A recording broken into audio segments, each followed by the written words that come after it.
to. This time he's getting hammered over new bombshell revelations, literally about bombshell revelations. Not only is he dishonest, he's not too bright. I smell it. And as we can see, my nose is pretty large. Even though I got allergies, I can still smell well enough. I know what I'm smelling when I'm smelling it.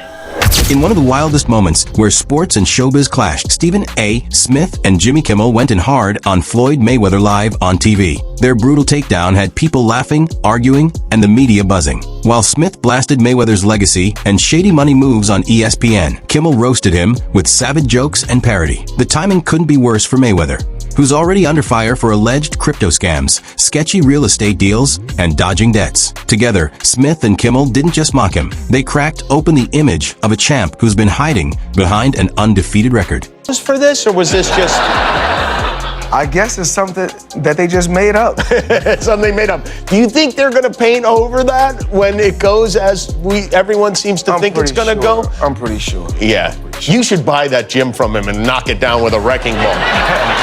We can do that. That would be something you could do. We can do that. You could potentially make... How much money could you reasonably walk out of this fight with? 350 million. $350 million. Yes. Wow. I know you love money, right? I mean, it's cool. It's cool. Yeah. Jimmy Kimmel's bold questions exposed the cracks in Floyd Mayweather's flashy image, turning the spotlight on his rumored financial troubles. Behind the designer suits and private jets, signs of money problems are getting harder to ignore. For years, experts have warned that reckless spending, bad investments, and no steady income can ruin even the richest stars. And in Mayweather's case, it's no longer just a warning. The collapse seems to be playing out right in front of us. Well, I bought myself on my contract for $750,000, and in just 3 fights, I made $750 million. So would you say that was maybe the biggest point in your career? I think because you had the talent, you had all of that. I think the best thing about my career was I'm my own boss. That I wanted to do what I wanted to do. I rolled the dice, and to become great at whatever you want to do, you got to roll the dice and take a chance on yourself. Jimmy Kimmel, famous for his sharp humor, has been trolling Floyd Mayweather for years. Back in 2015, before the big Mayweather-Pacquiao fight, Kimmel made headlines by crashing the event in classic Kimmel style, walking out with Pacquiao's entourage dressed as a parody of Justin Bieber, who used to tag along with Mayweather. The whole stunt started when Pacquiao appeared on Jimmy Kimmel Live that April, and the late-night host saw the perfect chance to stir the pot and steal some spotlight. During the interview, Kimmel joked about wanting to be Pacquiao's Justin Bieber and join his entourage, and Pacquiao said yes. On fight night, Kimmel kept his word, strutting into the MGM Grand with Pacquiao in a Run DMC style outfit, black fedora, gold chains, and a Pac-Man t-shirt that showed the Pac-Man character eating little Mayweather heads instead of dots. It was peak Kimmel, funny, bold, and impossible to ignore. Then, in a 2017 interview, when Mayweather appeared on Jimmy Kimmel Live, things took an unexpected turn, proving their back and forth was far from over. Kimmel didn't hold back when he asked Mayweather if he'd ever make love to Conor McGregor, a bizarre question that left the champ completely stunned. The moment went viral, perfectly capturing Kimmel's knack for mixing humor with uncomfortable jabs. Despite the awkward exchange, there's no denying Mayweather's financial success in the ring, earning over $1.1 billion in his career, including $300 million from the McGregor fight and $250 million from a Pacquiao bout. Off the canvas, Mayweather claims he pulls in around $300 million a month from his so-called strategic investments, though not everyone's buying it. In one of his smartest early moves, Mayweather dropped $750,000 in 2006 to buy himself out of his top-rank contract, a gamble that paid off big, eventually earning him around $750 million from blockbuster fights. Since then, he's built a flashy empire, stacking luxury properties, exotic cars, and cashing in through Mayweather Promotions and his Money Team brand. Love him or hate him, that power play helped secure his spot as one of the richest athletes on the planet. If everybody claiming that I'm not that sharp and I'm not that smart, then why should I give you guys my business plan? Right, why you want to know? Why should I reveal my business plan? It's obvious if I've been a multi-millionaire and made over $1 billion by the time I was 40, I think I made over $1.2 billion with no endorsement deals, independent. So it's obvious I got some type of remedy or I know what I'm doing. During a 2017 appearance on Jimmy Kimmel Live, Floyd Mayweather opened up about his over-the-top lifestyle and spending habits. When Kimmel asked about how he handles his money, Mayweather confidently said, "Whatever you bet, if you don't win, I'll give it back to you," flexing his belief in his financial skills. He didn't stop there. He even bragged about having a Brinks truck deliver millions of dollars straight to his house. It was classic Mayweather.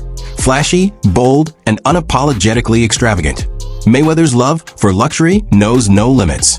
He reportedly shells out $1,000 per meal for his personal chef and drops the same amount on haircuts. Yes, even though he's bald. His car collection includes rare gems like a $4.7 million Koenigsegg CCXR Trevita, one of only 2 ever made. These habits paint a clear picture. Mayweather treats wealth like a performance, built on non-stop spending and high-end indulgence. But not everyone's impressed. Stephen A. Smith has openly slammed him for blowing through cash and making sketchy investments, warning that even billionaires can crash if they live like money's never going to run out. Stephen A. Smith hasn't held back when it comes to Mayweather's finances, raising serious doubts about whether his luxury lifestyle is built to last. One major red flag? A reported $42 million real estate deal in New York City that sparked scrutiny after investigators found no record of any ownership change, casting doubt on whether the deal even happened. Smith argues that moves like this show a clear disconnect between Mayweather's image as a financial genius and the reality of his sketchy, possibly inflated investments. The cracks in the Money Man brand are starting to show. Smith's analysis is a wake-up call, pointing out the dangers of unchecked spending and the importance of being transparent with financial dealings. While Mayweather has racked up impressive wealth throughout his career, recent questionable investments and extravagant habits suggest that his financial future may not be as secure as it seems. The mix of reckless spending and dubious investments could put his long-term stability at risk. Smith's commentary is a clear reminder that no matter how much money you make, poor planning and living a high-profile lifestyle can lead to serious financial trouble. Gotti III having any real kind of boxing background. I did not see the fight, although I heard he lost every round and Floyd Money Mayweather was whipping him pretty good. I was not there. I did not see it. I do not know. Here's what I do know, which is where my disappointment comes from. When you are as great as Floyd Money Mayweather, everybody doesn't deserve to be in your space. I know you like to make money. You're never going to stop making money. Very, very few people on the planet know how to make money like you know how to make money. But some of this stuff has got to stop. You want to get Conor McGregor in the ring for an exhibition match? All right, that's fine. You know, Conor sold that. It was great marketing. He's not a boxer, but hey, he was a knockout artist in the UFC. I get it. John Gotti III, I don't know anything about him. I'm not trying to disrespect him. And yes, I'm being smart. I'm not trying to disrespect the grandson of a mobster. Fair enough. But what I'm trying to say is this. When you're great, when you're elite, not just anybody deserves to be in your pristine space. And what I mean by that is I'm not talking about on the street or anything like that. Boxing is your thing. As the story of Mayweather's lavish spending and questionable investments unfolds, it's clear that even the wealthiest can face serious financial challenges if they don't manage their money wisely. Smith's cautionary tale serves as a reminder to us all about the importance of financial planning and transparency. To stay updated on this ongoing saga and other fascinating stories, don't forget to subscribe for more insights.